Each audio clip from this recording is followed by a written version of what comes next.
वसी सरगोशी वाले दरख्त के नीचे एक लड़का साकित और ख्वाबीदा है। तितलियां तेज हुआ के झोंके में पत्ते रक्स करती हैं, लेकिन यहाँ उसकी माँ अपने बाजू हिलाते हुए काफी आराम कर रही है। वो रोती है। लड़का बहन और आंखें कंधे अचकाते हैं, जैसे हुआ खुद ही बहुत ज्यादा पूछ रही हो। क्लास में उस्ताद बोर्ड कलम की तरफ तेजी से इशारा करता है, लेकिन लड़के का सर झुक जाता है। नींद फिर जीत जाती है। बाहर बच्चे भागते हैं और हंसते हैं, कपड़े झंडों की तरह फड़फड़ाते हैं, लेकिन लड़का खामोशी से देखता है, जैसे अभी भी पस्त जज्बा हो। फिर गांव के दरवाजे पर वो अक्लमंद आदमी दिखाई दिया। आहिस्ता कदम, वो आंखें जो कहानियां, सरगोशियां गांव वालों में हलचल मचाती हैं। लड़का उसकी तरफ बढ़ता है। बेयकीनी एक नजर रह गई, एक नजर दुरुस्त, लेकिन अक्लमंद आदमी सिर्फ मुस्कुराता, गर्म और सब्र करता है। एक हाथ लड़के के कंधे पर आहिस्तगी से टका हुआ है। लड़के की आंखों में कुछ तब्दीली आने लगती है। वो खामोश बैठे हैं।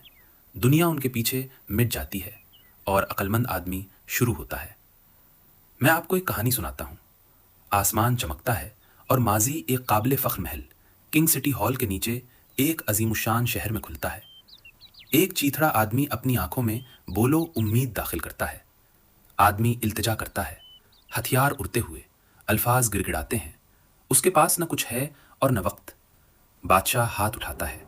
वो खजाने से कहता है, सोने के दरवाजे खुशकिस्मती का तोहफा है। आदमी चलाता हुआ भागता है, शुक्रिया। गांव वाले देखने के लिए मुड़ते हैं। उसकी खुशी मुताद्दी है। उसकी बीवी हाँपती है, खुशी से गिर पड़ती है, लेकिन वो अपने पेट को रगड़ते हुए एक कुर्सी पर बैठ जाता है। पहले मुझे खाने दो, वो गिड़गिड़ाता है। वो चमचे से चमच शाना बशाना खाता है। उसकी बीवी घड़ी की तरफ देखती है, फिर एक जमाई, एक खिंचाव, और वो लेट जाता है। बस 1 मिनट, वो बड़बड़ाता है।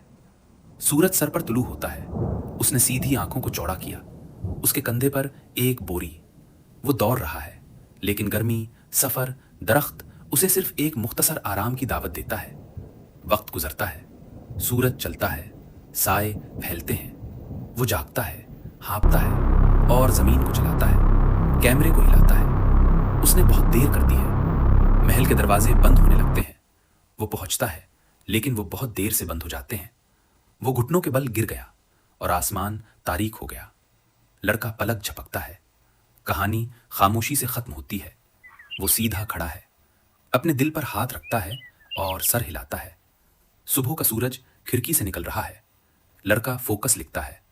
उसकी माँ दरवाजे से मुस्कुराते हुए देखती है। क्लास में वापस उस्ताद ने दोबारा इशारा किया। इस बार लड़का हाथ उठाता है। उस्ताद मुस्कुराता है। वो हरे भरे खेतों में दौड़ता है। हंसी बढ़ती है, जैसे परिंदों के गीत दोस्त घूमते हैं और उसके पास घूमते हैं।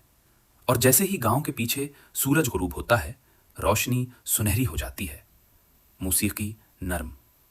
कहानी कहानी की अखलाकियात को ख़त्म करती है। यहाँ तक कि सुस्त तरीन हिस्सा भी बेदार हो सकता है, जब सबक सही मानों में सुना जाए।